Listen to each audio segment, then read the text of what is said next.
Hello students, last question discuss करेंगे exercise 10.2 के लिए। क्वेश्चन नंबर 10 क्या कह रहा है? According to a financial report, a majority of the companies reporting profits has been estimated. A sample of 162 companies showed 104 beat estimate, 29 matches estimate and 29 fail shorts.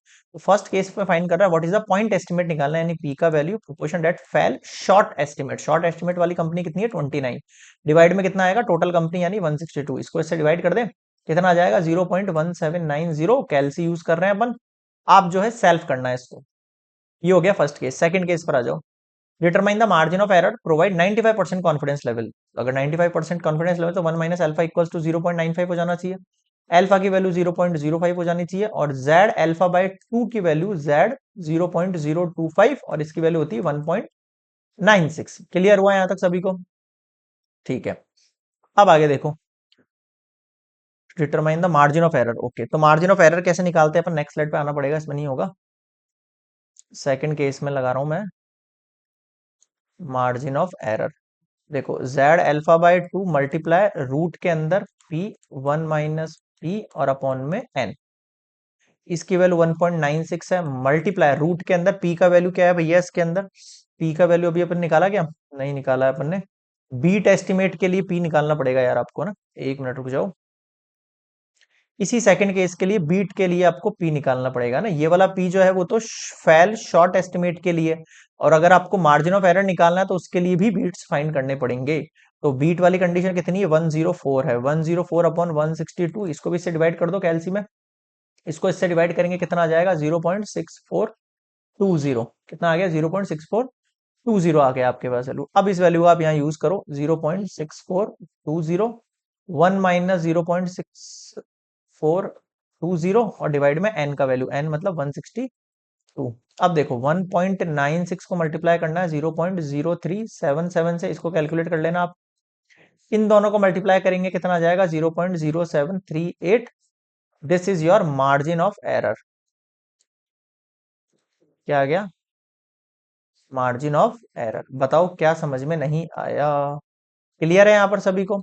सो ये हो गया आपका सेकंड पार्ट कंप्लीट। अब आते हैं थर्ड पार्ट पर। Third case में क्या कह रहा है आपको? देखो, how large the sample if needed if desired margin of error is 0.05। तो आपका जो मार्जिन ऑफ एरर है वो है 0.05 दे रखा है आपको। ठीक है भाई।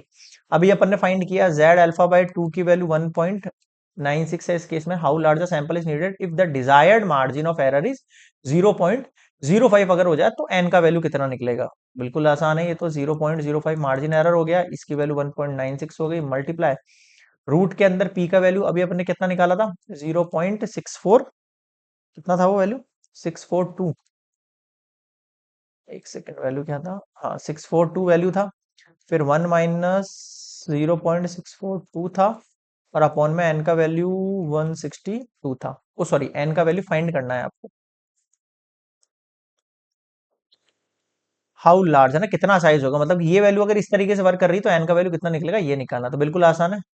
रूट एन को इधर भेजो, 1.96 मल्टीप्लाई रूट में 0.642 मल्टीप्लाई 1 माइनस 0.642 और अपॉन में कर दो 0.05। बताओ समझ में आ रहा है क्या? क्लियर है? बिल्कुल सर, थोड़ा बहुत तो क्लियर हो रहा है। अब इस वैल्यू का आप सॉल्व करो। ठीक है, देखो रूट का ही मेन वो है पॉइंट है ना। रूट अगर निकालना सीख लोगे दो चार क्वेश्चंस में तो अपना हो जाएगा। इसको मैं कैलसी में सॉल्व कर रहा हूँ। Root n equals to value आ रही है मेरे पास 18.7768। एन हटेगा तो स्क्वायर लग जाएगा, 18.7768 का स्क्वायर, और इसका स्क्वायर हो गया 352.5676। राउंड ऑफ करेंगे तो 353 निकल के आ जाएगा आपके पास सैंपल। तो क्या समझ नहीं आया? क्लियर है? So this is complete exercise 10.2। यहां तक के टॉपिक में कोई भी डाउट लगे आप मुझे कमेंट में बता सकते हैं। कैलकुलेशन पे इशू मत करना कि सर आप जो है कैलकुलेशन यहां पर नहीं कर रहे हो, तो यार उसमें बहुत ज्यादा टाइम लग जाएगा और अपनी एक्सरसाइजेस कंप्लीट नहीं होंगी। बिफोर नवंबर अपन को कंप्लीट सिलेबस करना है, 12th और 11th दोनों का, है ना। आप ये मत कहना सर 12th का तो कम ही बचा है, मुझे 11th का भी करवाना है अप्लाइड मैथ्स का। सो इसलिए मैं थोड़ा सा खेच रहा हूँ यहाँ पर सिलेबस को, मतलब कॉन्सेप्ट कॉन्सेप्ट बताता चल रहा हूँ। कैलकुलेशन कैलकुलेशन आपके ऊपर छोड़ रहा हूँ, आप सेल्फ करो बैठ के। ठीक है, तो नेक्स्ट मिलेंगे इंट्रोडक्शन पार्ट फॉर एक्सरसाइज 10.3। यहां तक के लेक्चर कैसे लगे आपको? पसंद आया तो प्लीज यार लाइक शेयर सब्सक्राइब जरूर करना गजवक्र अकेडमी को, और शेयर करना अपने फ्रेंड्स ग्रुप में। क्लास 8 से 12 तक का कंप्लीट मैथमेटिक्स मिलेगा आपको अच्छे लेवल पे। तो मिलते हैं नेक्स्ट क्वेश्चन नंबर, नहीं क्वेश्चन तो कंप्लीट हो गया, एक्सरसाइज 10.3 के इंट्रोडक्शन पार्ट पे। Good bye.